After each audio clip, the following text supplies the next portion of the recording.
সত্য সন্ধানে নির্ভীক, সৃষ্টিতে বিস্ময়। ক্রাইম নিউজ 24 দেখতে থাকুন, চোখ রাখুন, আমাদের সঙ্গেই থাকুন। পঙ্কজনাথ, বরিশাল 4, 1 মিনিট। মাননীয় স্পিকার, আপনাকে ধন্যবাদ। আমার একটু সময় লাগবে। মাননীয় স্পিকার, মাননীয় সংসদ নেতা, মাননীয় প্রধানমন্ত্রী বাংলা সাহিত্যের মেধাবী ছাত্রী। তিনি প্রায়শই আমাদেরকে তার প্রিয় কবিতা থেকে পড়ে শোনাতেন যে রূপনারায়ণের কোলে জেগে উঠিলাম, দেখিলাম এ জগৎ শুধু স্বপ্ন নয়, দেখিলাম রক্তের আখরে, দেখিলাম আপনার রূপ, চিনিলাম আপনারে আঘাতে আঘাতে, বেদনায় বেদনায়। সত্য যে কঠিন বড়, কঠিনের ভালোবাসিলাম, সে কখনো করে না বঞ্চনা। আমৃত্যুর দুঃখের তপস্যায় জীবন, সত্যের দারুণ মূল্য লাভ করিবারে। 15ই আগস্টের কালো রাতে বাবা মা ভাই আত্মীয় পরিজন সব হারিয়ে, স্বজন হারানো সেই দুঃসহ যন্ত্রণা বুকে নিয়ে তিনি আইনের শাসন প্রতিষ্ঠার জন্য লড়াই করেছেন। মৃত্যুকে হাতের মুঠোয় নিয়ে তাকে লড়তে হয়েছে বাংলার মানুষের এই আইনের অধিকার, আইনের শাসন প্রতিষ্ঠার জন্য, দুঃখ দূর করার জন্য। 2 মিনিট। একটু সময়, 2-3 মিনিট সময় দেন একটু। তাকে হত্যার ষড়যন্ত্র হয়েছে। 111-এ ভিত্তিহীন অসত্য মামলায় তাকে কারাগারে নিক্ষেপ করা হয়েছে। 11টি মাস তিনি কারা নির্যাতন ভোগ করেছেন।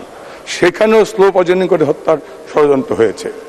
111 আমরা দেখেছি, যাদের হাতে পয়সা ছিল, লুপাট করা পয়সা, তারা বড় বড় ব্যারিস্টার ধরে কিন্তু মামলা স্টে করতে পেরেছেন। জননেত্রী শেখ হাসিনার মামলায় এফআইআর হয়েছে, চার্জশিট হয়েছে, চার্জ ফ্রেম হয়েছে, ট্রায়াল কোর্টে চলে গিয়েছে। অনেককেই দেখি না এই শেখ হাসিনার পাশে দাঁড়াতে। সরি আপা। আবার ব্যারিস্টার রফিকুল হককে 10 লক্ষ টাকা ফিস দিতে পেরেছিলেন। দেখবেন তারেক রহমান, খালেদা জিয়ার কোন মামলায় এফআইআর হলেও চার্জশিট হয় নাই। কারণ বঙ্কিমচন্দ্র কিন্তু তার সেই উক্তিতে বলে গেছেন, তিনি আইনের মানুষ ছিলেন, ডিস্ট্রিক্ট ম্যাজিস্ট্রেট ছিলেন। আইন তা তো বড় লোকের পয়সা খরচ করে দেখা তামাশা মাত্র। আমি তা বলতে চাই না, আমি তো বঙ্কিমচন্দ্র থেকে কোট করলাম, তিনি ডিস্ট্রিক্ট ম্যাজিস্ট্রেট ছিলেন।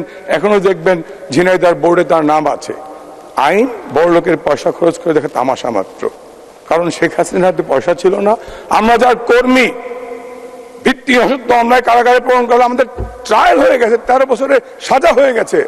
সৈয়দ রাজাউর রহমান, সাহারা আপা বা শেষ দিকে ব্যারিস্টার শফিক আহমেদ হয়তো পাশে দাঁড়িয়েছেন। যাদের হাতে পয়সা ছিল লোপাট করা, তাদের কিন্তু কেশাগ্র স্পর্শ করতে পারেনি সেই সময়কার সরকার, বা করেও নি। ফর্মুলা ছিল -1, মানে মাইনাস শেখ হাসিনা। আমি বলছি আইনমন্ত্রী মহোদয়, আপনার মাননীয় প্রধানমন্ত্রীর নির্দেশনায় গত 15 বছরে বঙ্গহত্যার বিচার হয়েছে, যুদ্ধাপরাধীদের বিচার হয়েছে, আইনের শাসন প্রতিষ্ঠা হয়েছে, এটি সত্য। কিন্তু প্রতিকারহীন সত্যের অপরাধে বিচারের বাণী যেন নীরবে নিভৃতে না কাঁদে। আমার মেহেন্দিগঞ্জের গরিব ফারুক সর্দার, ইউনিয়ন আওয়ামী লীগের ভাইস প্রেসিডেন্ট, তাকে হত্যা করা হলো। 8 বছর লাগলো পুলিশের চার্জশিট দিতে। চার্জশিট হলো, চার্জশিট কগনিজেন্স, 1 মিনিট শেষ করছি, চার্জশিট কগনিজেন্স নেওয়ার কোর্ট নিল। তারপরেও সেই চেয়ারম্যানরা পানিশমেন্ট পাচ্ছে না, সাময়িক বরখাস্ত হচ্ছে না। এখানে কি প্রতিকারহীন সত্যের অপরাধে বিচারের বাণী নীরবে নিভৃতে কাঁদবে? এখানে আরেকটি বলা সুযোগ করে মাননীয় স্পিকার, যে কথা মাননীয় প্রধানমন্ত্রী 2বার নির্বাচনী ইস্তেহারে ধর্মীয় সংখ্যালঘু সম্প্রদায় সুরক্ষার জন্য বিশেষ আইন বা কমিশন করার প্রতিশ্রুতি দিয়েছেন।